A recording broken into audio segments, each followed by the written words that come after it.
Mill Achalpur मतदारसंघात मेलघाटच्या पायथ्याशी आहे। माजी राष्ट्रपती प्रतिभाताई पाटील यांनी ती सुरू केली होती। सुरू केल्यानंतर त्या ठिकाणी गेल्या 5 ते 6 वर्षापासून फिनले मिल बंद आहे।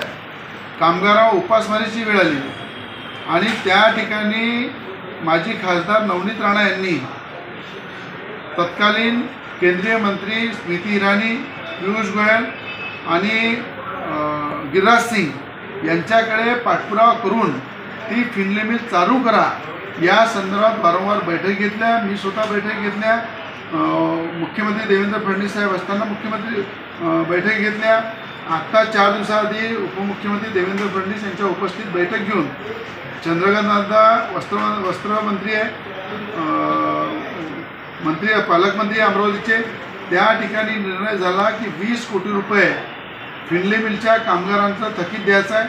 फिनले मिल सुरू करायची आहे आणि जे हजारो कामगार बेरोजगार झाले त्यांच्या हाताला रोजगार द्यायचा आहे। आई बाबा होण्याचे स्वप्न अजून पूर्ण झाले नाहीत का? आई बाबा होण्याचे तुमचे स्वप्न पूर्ण करा अपोलो फर्टिलिटीद्वारे। मोफत सल्ल्यांसाठी कॉल करा 9953420359। या सातत्याच्या पाठपुरावामुळे, नवनीत राणांनी केलेल्या पाठपुरावामुळे, एक आमदार म्हणून मी केलेल्या पाठपुरावामुळे खऱ्या अर्थानं ती मिल राज्य सरकारने चालवण्यासाठी घेण्यासंदर्भात केंद्राला उपमुख्यमंत्री देवेंद्र फडणवीस यांनी पत्र पाठवलं आणि त्या संदर्भात सह्याद्रीमध्ये बैठकसुद्धा झाली। ही बैठक मी स्वतः लावली आणि आज आयत्या पिठाचा नागोबा हा बच्चू कडू आज त्या ठिकाणी सांगते की मी करून आणलं।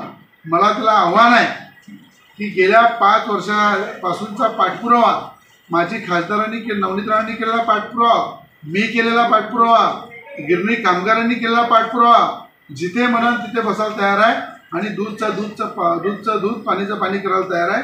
अचलपूर मतदारसंघामध्ये एक सुद्धा उद्योग त्या ठिकाणी बच्चू कडूंनी आजपर्यंत आणला। कुठल्या प्रकारचं गव्हर्नमेंटचं सिनियर कॉलेज आणलं नाही युवकांच्या दृष्टीने।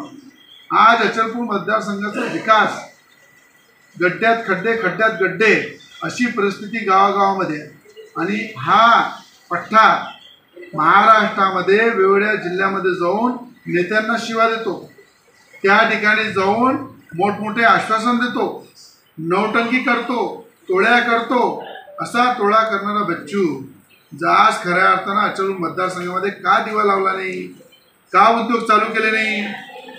केंद्राची सबसिडी दाल मिलमध्ये खाल्ली, कोयल्याच्या प्रोजेक्टमध्ये केंद्राची राज्याची सबसिडी खाल्ली, पण सगळे उद्योग बंद झाले। म्हणून त्याची नौटंकी अचलपूर मतदारसंघाला तर माहीतच आहे, पण राज्याच्या अनेक भागामध्ये सुद्धा माहीत झालेली आहे की हा सत्ता परिवर्तनासाठी सुद्धा पैसे घेतो, एखादा पाळ्यासाठी पैसे घेतो, एखादा निवडून येण्यासाठी पैसे घेतो। आज नवनीत राणाच्या पराभवामध्ये सुद्धा माझ्याकडनं विड्रॉ करण्यासाठी पैसे मागितले होते। हे काळ्या दगडावरची पांढरी रेघ आहे आणि त्याचा पूर्ण हिशोब अचलपूर मतदारसंघाची जनता त्यांना विचारणार।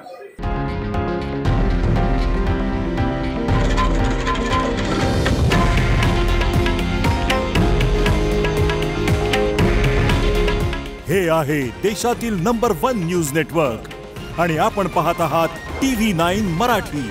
काळजी तुमची, हित महाराष्ट्राचं।